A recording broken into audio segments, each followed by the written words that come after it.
back to another episode of Less Than 15, where we're going to be sharing bite-sized insights and wisdom around the topic of the right to disconnect and what that legislation means to you as a small to medium business owner. And to discuss this interesting topic, today we have Wendy Jeffery-Lonnie. Wendy is the HR manager at DFK Gooding Partners, our firm over in Perth. And she has a real in-depth understanding of the challenges that are faced by private and family-owned businesses. And that's why it's so important to get her insight here today on this pending legislation, which may be having some PR problems out there in the small business world. So, Wendy, thank you so much for sharing your time here with us today. No, more than welcome, Angela. So let's dive straight in. What does this legislation actually mean? I know that it comes into effect for the bigger businesses at the end of August, but then there'll be this trickle-down effect to the smaller businesses. So let's demystify it. What is it actually all about? Yeah, sure. And it's really interesting to actually talk about what the definition means, because a lot of legislation that comes out for employment talks about reasonableness and talks about rights and all those types of things. But in employment and in businesses, particularly small businesses, we definitely have this undefined depends. So it depends on the business, it depends on the industry you're in, it depends about the type of employees you have.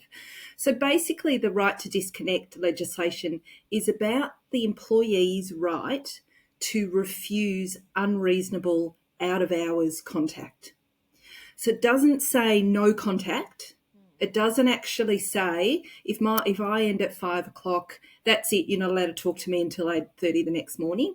It talks about unreasonable contact from the businesses.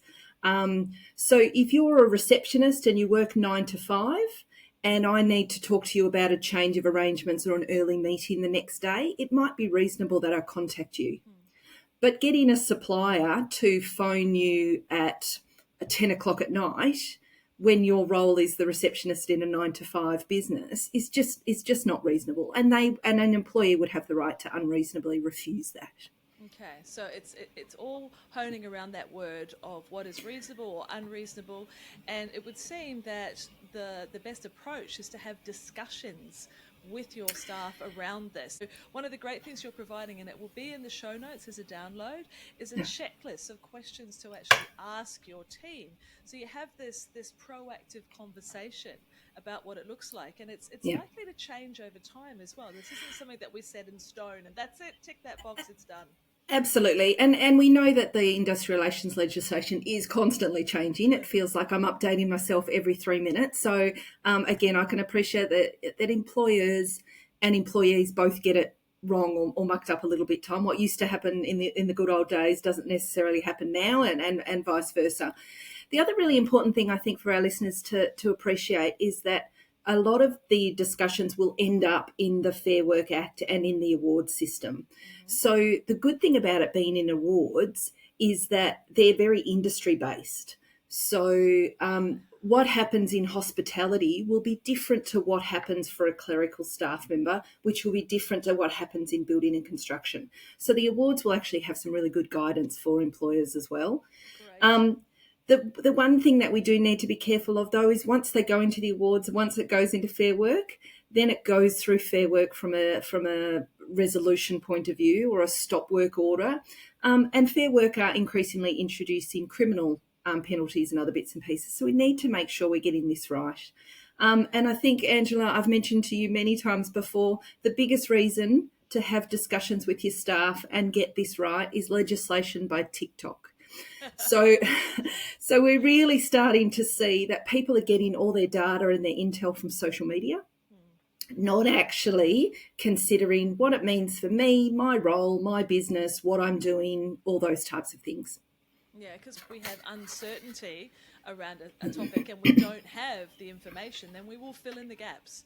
Absolutely. in different ways. So what we're talking about here is not only the differences between different scenarios and industries and businesses, like what the right to disconnect and reasonable looks like to IBM is going to be very different to what it looks like to the manufacturing business just down the road. Absolutely. So being proactive here. So let's start here. What sort of considerations do we need to look at? Some real life scenarios here to bring this concept to life. So for example, what about flexible working arrangements for people that have got family responsibilities? How does it impact there? Yeah, and a really good point, Angela. I think what you'll find is that you've done all these great things for your workers in terms of enabling them to leave early on a Tuesday because they coach their daughter's netball team, and then, they jump on at night after dinner and after all the kids are in bed and do some extra work. And we've created that flexibility, and fantastic. Isn't that a great way for us to work?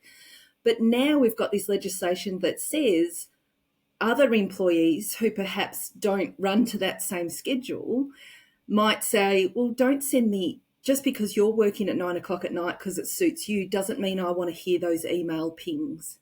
So we really need to have the discussion with your staff about when it's okay to say, I really need you to attend to this, versus the business may be saying, okay, we're going to absolutely say, if you get an email from anyone after 6 o'clock, you can happily ignore it. But if I text you, I really need to talk to you because it's something more urgent. So I think that actually having a look at those scenarios and putting some things in place. The other big thing I see in a lot of our businesses as well is we've now got offshoring. We've now got people that are working in different time zones. So I spend a little bit of my time between the East Coast and the West Coast of Australia. It's coming up to summertime, which means a 3-hour difference. I get a phone call from people who are happily working in Perth at 4 o'clock and I'm eating dinner. So when do I pick the phone up? When do I not? All those discussions, we just need to be a bit sort of forewarned so that we're prepared. I think there's also an opportunity for businesses to have a think about their staff and their staff profile. So a lot of your staff will be very, very open. Give me a call. I don't care. I'll take the email or I ignore the email. There'll be other staff, and depending on your business and their background and culture, where they'll actually go, if I don't respond to the boss, I'm going to get the sack. Absolutely. So we've got to be reasonable about what the expectations of the staff are and, where they might be, I guess, coming at it from a different angle than I might think, because I'm sort of uber flexible and whenever suits me, not necessarily making that fair and reasonable for everyone else. I think it's important to understand as well, I know you're going to stop me for a minute, but some of those bosses or some of those managers that just can't help themselves. Yeah, that's exactly what I was thinking, is the different expectation or interpretation of a manager versus an employee, because we've got different roles, obviously, and with those come different responsibilities. So is that the potential where you could get some clashing going on? Absolutely. And I think it's okay to go, look, as a manager, if you're responsible for rostering, you're going to get phone calls on Sunday to say the staff member can't turn up for their shift on Monday or whatever. That would be deemed reasonable contact, and we know. If that manager has been told, don't contact me on a Tuesday because I'm training my son's soccer team, and they're constantly getting pings and emails, then we might have an issue. So thinking about your staff, thinking about your profile, really simple things like already now, I think you should be putting delay send on all your emails. Unless it's urgent, let's not pretend it's urgent. You might be one of those people that wants to get the email off your shoulders and into the system. Make sure that you're using the technology that we have, delay sends, looking at policies and systems in the business. If you have got some scenario that we need to know about, tell us. Let's be upfront with it and let's talk these scenarios through. I think they're the really practical implementations for what businesses can do, right now, and probably should be having these talks even without this legislation in place. But let's say we've had these proactive conversations with our staff and we've agreed perhaps we're going to revisit them every 6 months. Yeah. So if we're thinking about induction, when we bring a new employee on board, is it a case there of sort of saying, this is how it works? Or is it a case of, this is how it works? What do you think? How would we fit that?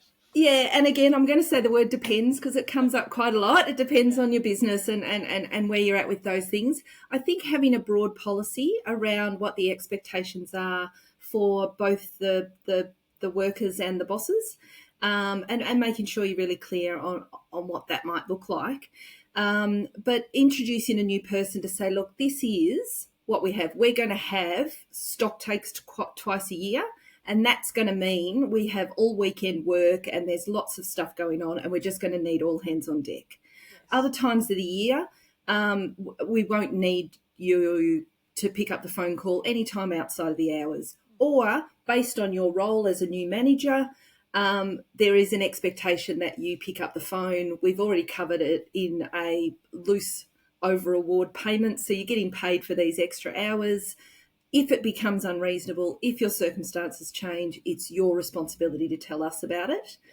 And have some simple check-ins, whether it's through performance reviews, just that check that, any outside contact is okay. The best thing you want to be able to do is say to the worker, have a process where they can go, this used to be okay for me, but it's not anymore. Yes. What's the forum I go? Because the last thing you want to do is if it has the staff member feel their only option is to go to Fair Work and put in a stop order. Yeah. So this is really about open dialogue, and funnily enough, wow. Who would have guessed that would be effective? And so if you have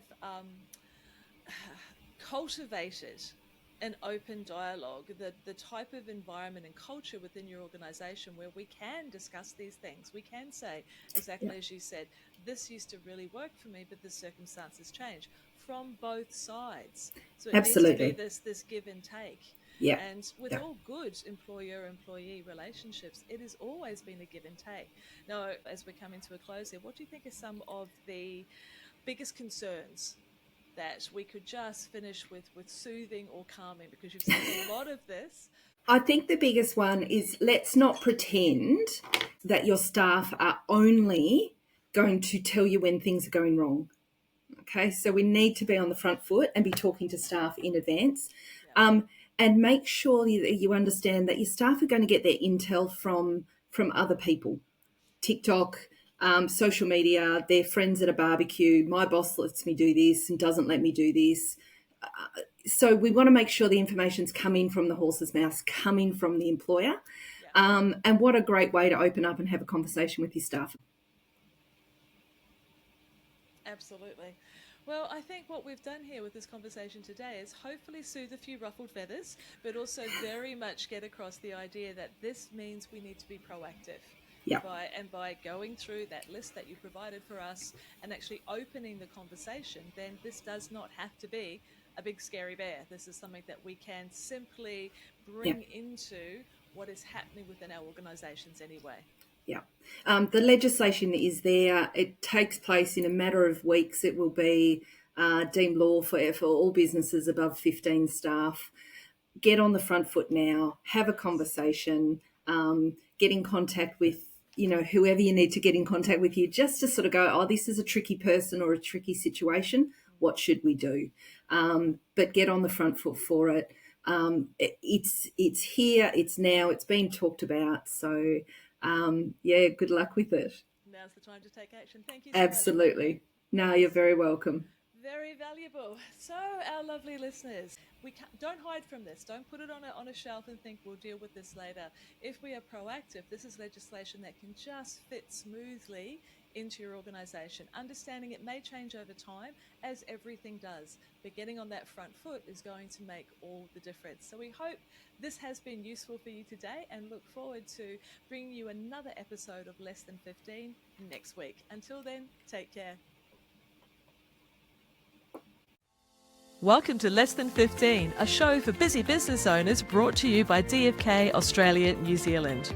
Each week we deliver bite-sized, actionable insights from industry experts so you're across the issues that really matter. I'm your host, Angela Raspis. Let's dive into this week's topic.